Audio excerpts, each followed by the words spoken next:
In this video, you'll learn how to transfer TON from OKX to Tonkeeper.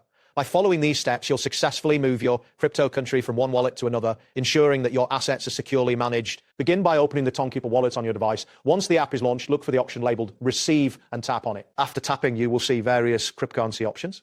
Select Tone to proceed. This action will display your TON deposit address, which is essential for the transfer process. Next, copy your TON deposit address. You can do this by tapping on the address, which should prompt a copy command, or you may find a dedicated copy button. Ensure that you have this address saved, as it will be necessary for the next steps. Now, open the OKX wallet on your device. Once the application is open, locate and tap on Wallet, found in the bottom menu. This section is where you can manage your assets. And the list of assets displayed, find TON. If you have many assets, you may need to scroll or use the search function for quicker access. After locating TON, tap on the option labeled Send or Transfer.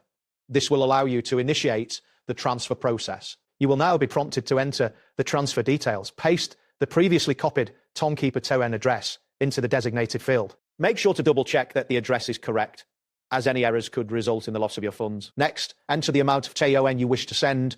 It is important to keep in mind that the amount should not exceed your available balance. Additionally, confirm that the network is set to the T-BON blockchain, which should be the default setting for this transaction.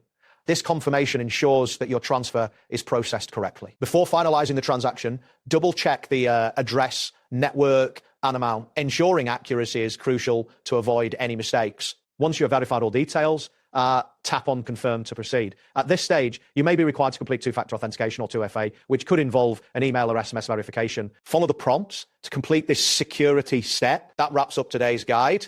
Thanks for watching, and catch you in the next tutorial.